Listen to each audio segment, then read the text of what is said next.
Today, we are going to discuss when you should continuation bet one big blind on a very consistent basis. If you master this very common spot, it's going to go a long way to helping you play closer to good, strong, fundamentally sound strategy. We're going to be talking about how to play paired boards as the pre-flop raiser from in position.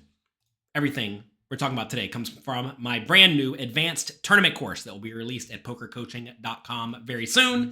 If you're a Poker Coaching Premium member, I think you should have access to it. So get in there, study a lot, have fun, and learn. This is one of the many, many spots where we discuss when you should be betting really tiny or gigantic. So I want to make sure you understand this spot well. I'm going to show you a bunch of pile solver charts today. The purpose of this is not for you to memorize how to play this scenario, but instead to generally go about training your intuition so that you can learn to play these spots from a good, strong, fundamentally sound strategy. Here, what we're looking at is if your only bet size options on the flop when you raise the low jack and the big blind calls, playing 40 big blinds deep, is to bet 1/3 pot. It's well known on paired boards, you usually want to use small bet sizes, okay? So in this spot, on queen, queen, 5, if you think about who has a lot more decent queens in their range, the low jack player or the big blind, the low jack player has a lot of good, strong queens in their range. The big blind has some too, but they also have a whole lot of garbage, right? So this is a spot where we're going to be betting this queen, queen, 5 pretty much every time. And anytime the flop does come with like ace, ace, x, king, king, x, queen, queen, x, jack, jack, x, these are really, really good boards for the initial raiser. So those are spots we're going to be betting very, very frequently. Let's take a look at the queen 5-5 board though. On queen 5-5, we have the range advantage. Notice we have 60% equity, but we completely lack the nut advantage here because we have almost no 5s, whereas the big blind callers got a whole lot of 5s. So notice if our only option was to bet a third pot in this situation, we get to bet 56% of the time with a reasonably polarized range of nuts, good strong overpairs, queens, etc. Plus a lot of random overcards to the queen, which will be some ace highs and some king highs, right? Various backdoor flush draws, etc., etc. Okay, this is what most people do. They raise to 2 big blinds pre-flop, opponent calls, flop comes queen 5-5, opponent checks. The pot right here has 5.5 big blinds in it, right? Our 2, their 2, the big blind, and the ante. Okay, so in this scenario, they continuation bet something like 2 big blinds again. That's what most people do. But here's what the GTO strategy is, way closer to GTO. In this scenario, assuming we allow you to instead bet 1 big blind, not 2, but 1. In this situation now, on queen 5-5, notice we get to bet 89% of the time. So would you rather bet with only 60% of your range appropriately or 89% of your range appropriately? Obviously, you'd rather bet with 89% of your range appropriately because that's a strategy that's way, way, way, way, way easier to implement. Okay? So this is a spot where on the queen 5-5 board, we'd much rather bet 1 big blind. And you're going to see this occur over and over on boards that are especially bad for your nut advantage. Spots where you don't have a whole lot of super nut hands, but your opponent does. But you have a big range advantage. 60% equity is very good. You're going to want to bet frequently, but tiny. Okay? It is worth noting, notice on the queen, queen 5 board, you're still betting 100% of the time, but you'd rather bet 2 big blinds 100% of the time, right? So you're going to find that when you have the nut advantage and the equity advantage, this is when you get to start using slightly bigger sizes in general. So on the low and medium paired boards, that's when you're going to want to use a lot of tiny betting. On the high paired boards, you get to use bigger sizes. Okay, let's take a look at another example where if our only options were 1/3 pot, which is again what most people do. They usually continuation bet about 2 big blinds. So here we are, button versus big blind, 40 big blinds deep. Flop comes 8-4-4 with a flush draw. On 8-4-4 with a flush draw, notice we do have some 4s, but not a ton, and the big blind is going to have a ton of 4s. So in this scenario, we don't get to do much betting at all. They also have a lot of 8s. We have some 8s, etc. We have a lot of unpaired stuff. So this is a spot where we don't get to bet all that often at all. If we're using a 2 big blind size, we only get to bet about 1/3 of the time. Okay? What about on 3-3-2, if we could only bet 1/3 pot? We do get to bet very frequently here because now neither player has a ton of 3s, but at the same time, it's still not quite near 100% of hands. What if instead we use a one big blind size though? Using a one big blind size, we get to bet the 8-4-4 board with a flush draw 45% of the time very profitably. And if you look at this range, it's actually kind of intuitive. It's a whole lot of fours, right?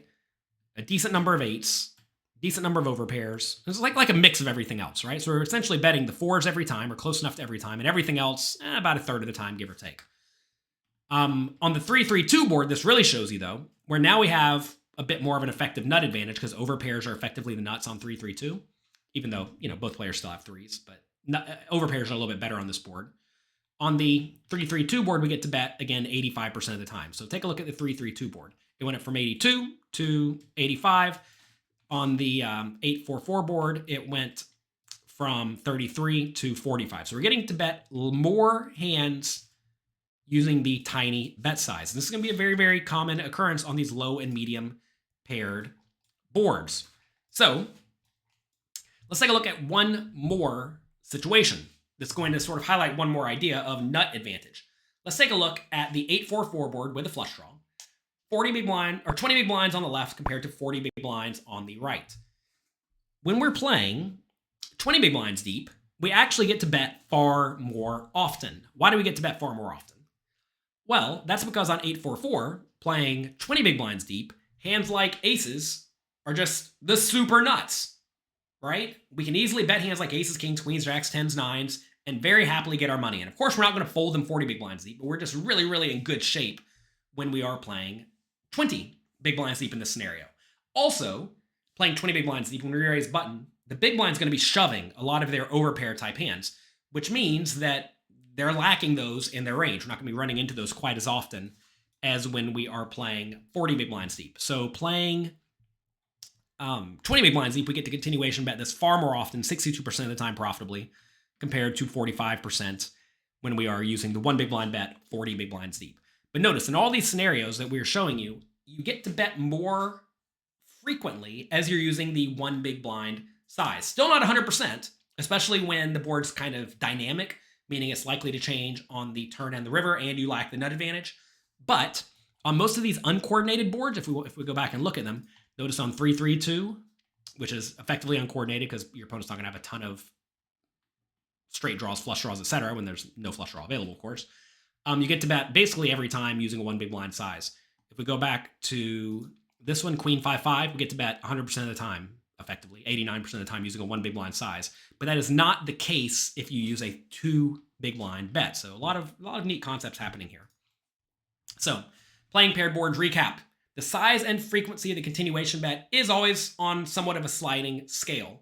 The smaller you continuation bet, the more of your range that you get to bet. And betting a large portion of your range is quite good because I think, if anything, most people overfold. Most people do not defend well enough. They definitely don't check raise enough. If you go through my tournament, or through the entire advanced tournament course at pokercoaching.com, we'll discuss how to play whenever your opponent bets tiny. And the answer is raise a lot. But most people do not raise a lot. Also, constantly take into account these concepts. Who has the nut advantage? The more combinations of trips you have, essentially your small bet size can be larger. So like on the Queen 5 board, we have a lot of good queens. In that scenario, we get to bet using a bigger size. Also, range connectivity affects frequency and size. On Queen 4 or Queen 4-4 or 3-3-2, we get to bet very frequently using a one big blind size as the preflop aggressor.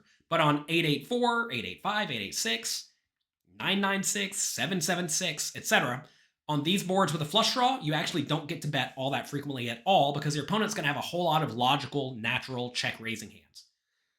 Also, the stack off threshold is important. As the overpairs become essentially the nuts that you're happy just getting your stack in with, you get to bet more often. So go back to the 8-8-4 board, 40 big blinds deep, you don't actually get to bet all that often at all because hands like pocket nines are good, but not super nuts. Whereas pocket nines, 20 big blinds deep, are effectively the super nuts. So anyway, this is a spot that I think a lot of people screw up. I think a lot of people bet two big blinds on the flop every time. And very often that is not the right play on these low pair boards. And I know it may not seem like that big of a deal to bet one big blind compared to two, but it actually is. Every time these spots come up, you are costing yourself a decent amount of money by betting too big. And if you're like potting it on these flops, well, you're really torching your money. So please, please, please add this strategy to your arsenal and add a little bit more equity to your bottom line. That's what I'm trying to do here. I'm trying to give you the skills so that you can extract more money from poker. That's gonna be it today. If you enjoyed this video, click the like and subscribe button below. If you learned a little something today, type it in the comment section below that you learned a little something. I would appreciate that. Lets me know I'm doing my job right. Good luck in your games. Have fun. I'll talk to you all next time.